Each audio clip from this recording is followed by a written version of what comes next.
Hello there and welcome to the channel, and in this video I'm going to be discussing 5 gardening jobs from national treasure Alan Titchmarsh that he says you should be doing in your garden in September. Now, one of these jobs I just don't understand, and the rest, there are a few lists in there and nobody wants to see me just reading pages and pages of plant names. So what we'll do is we'll stick most of that into the description and you'll have all the information there that you need. So we'll be discussing through them. I'll be adding some more information there, making it make sense. So let's start with that first job. I love sound effects. At this time of year, gardens do tend to run out of steam, but you can keep your ornamental value continuing throughout the month and the following month by doing one simple job. Doesn't work for all plants, and that is your deadheading.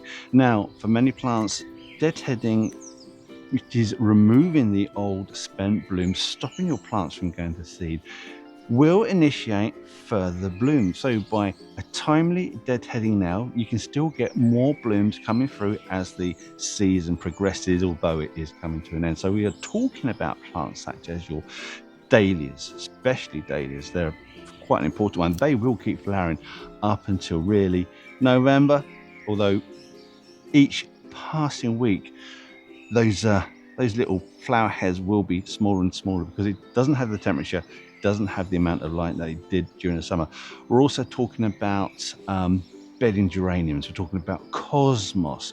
We can be talking about petunias, but to be fair, they do look a bit ragged now unless you've been feeding them well. Did I mention canna lilies? Another important one. Mine still flowering now. So I'll put the full lists in the description. Let's get on to job number 2.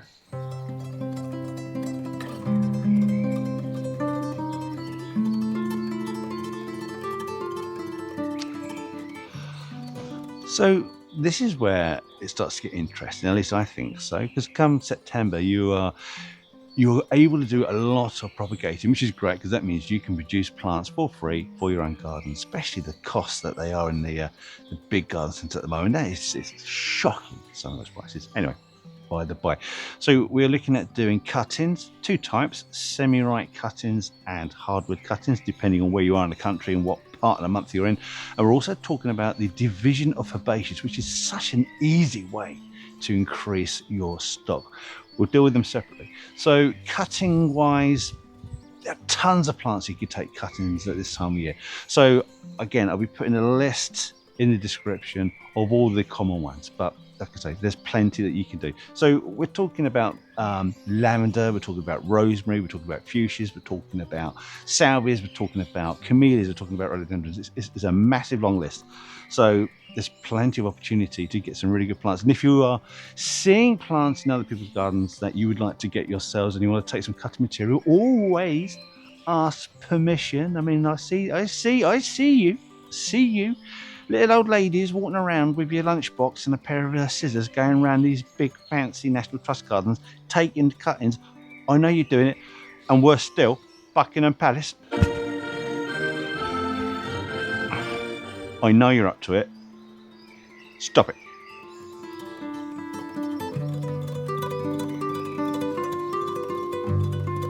Now, coming to division of herbaceous plants, it is so easy. We're talking about popular plants such as hostas, delphiniums, hardy geraniums, any herbaceous plant that has roots that then produces stems as they go on, you can lift and divide. So I would usually intercut a little clip of me doing that, but I'm not doing mine yet. I like it because we're right in the south of the country. Most of our herbaceous plants are still quite vigorous. I like to start lifting and dividing once the foliage starts to die back, yellow off, so I know the plant's going to dormancy. So you'll be lifting them and then you'll be taking a spade and chopping it straight through the middle. Some plants you might need to get 2 forks back to back and split them apart, but it's ever so easy. I mean, if you've bought a herbaceous plant, the chances are that was originally propagated through division. It's so easy. So it's a great opportunity. Do it now. We will be doing at least one of the big hostas here later on in the year, and I'll do a video about that. But again, I'll put a list of the most popular, easy to do herbaceous plants via division back in the description. That's going to be a massive description. No one's going to go through and read all that. Way too much. Oh, hold on a minute. If you're finding this video useful or even just mildly amusing, then don't forget to click the thumbs up, press on that subscription, and if you want to be notified of whenever we release a new video, then click on that notification bell. It helps us more than you know, and it allows us to do stupid visits like this in the future. Anyway, let's continue to find out what old boiled butt has to say. Put my bloody glasses back on. Too hot, too sunny. It's too lovely. So here we are at Alan Titchmarsh's job number 3, and this is the one that I don't really quite get. He says for September, so I'm presuming he's thinking of this as a time-sensitive job, is to get yourself a labelling machine or just a load of labels and a pen and start writing out your labels so you can identify key plants that you don't know the names of. Okay, firstly, if you don't know the name of it, then how are you going to label it? Secondly, if you're buying these plants, they will come with a label, and most people just throw them away anyway, so you didn't want it in the first place. I know in other places it talks about preparing your labels first for your the seed you're going to produce, but again, many seed packets, they come with their own labels. I don't understand why this labelling issue, although important, but surely you would deal with your labelling of plants as you plant them up. You would buy them, you know what you bought, take a note of the name, label it up. If you want them labelled, label it then when you've bought it and put it in the ground. Why wait until September and do all the ones that you should have done, or make a load of labels for the plants you're gonna get? I don't get it. It might be some kind of, I know he used to work for the council garden somewhere, and it might be a thing they did. Maybe it was a job that when you had all these apprentices running around and there wasn't much to do, so they got them doing the labelling job. But to be honest with you, there's a stack of work to do in September. It's so much tidying up. Like I say, all that propagation, labelling. Can somebody please explain why it's a time-sensitive job in September? I just don't get it.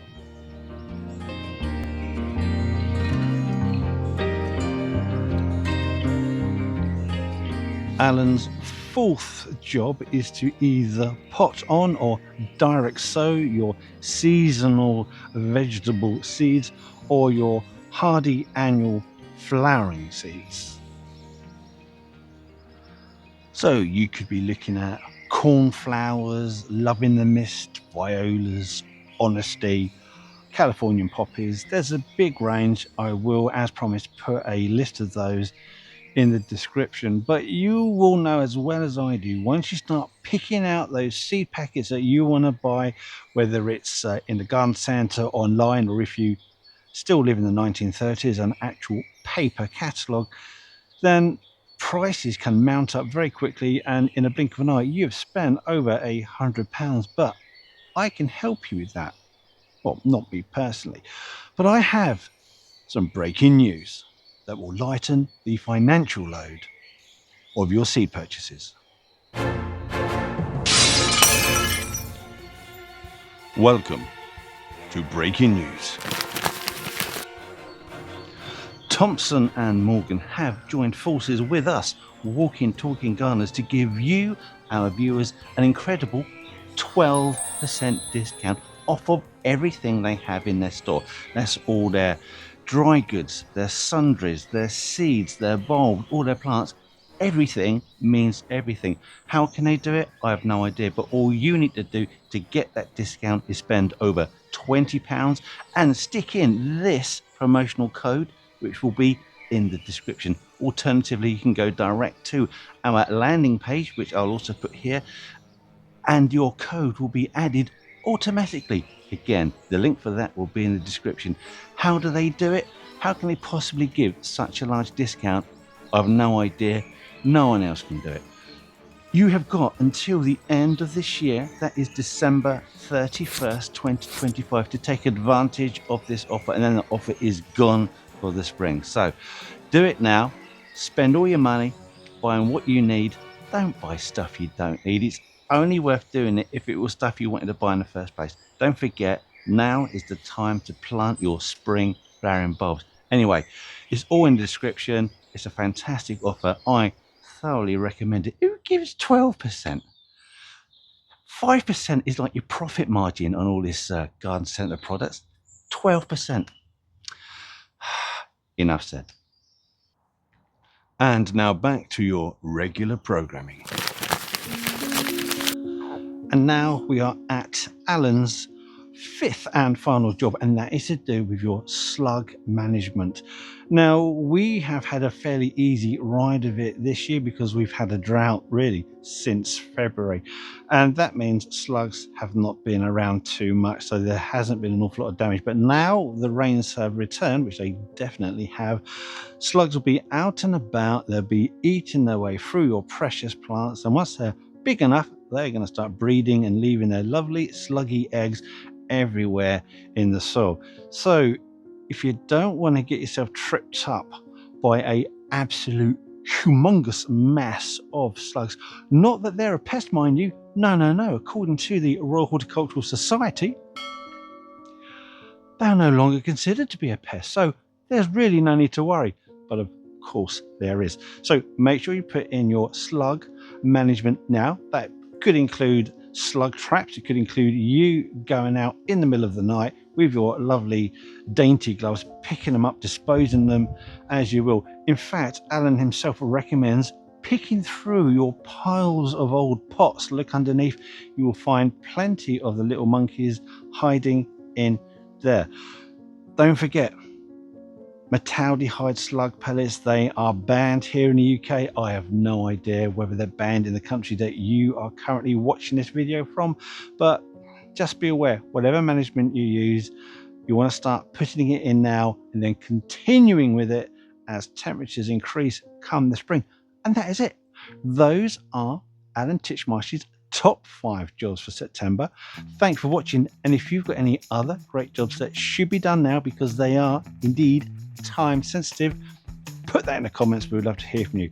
Anyway, thanks for watching. Do not forget to click like if you liked it, or press subscribe. Subscription is, as always, absolutely free, and if you want to be notified whenever we release a new video, click on that notification bell. Thank you for watching. Goodbye. Right, now, just before you go, if you want to see more content, more behind the scenes stuff, and images that I've taken of some weird freaky plants over the years, then you're in luck because we've created an Instagram page. So you can find the link in our description. You can find the link on our main page, and if I'm clever enough, I might be able to get a link somewhere up there. Anyway, thank you for watching, and if you want to see more YouTube stuff, then check out this video here. That's quite a good one. And if it doesn't float your boat, then another one right there. And enjoy these while I've still got the strength, imagination and aptitude to make them. Thank you for watching. Goodbye.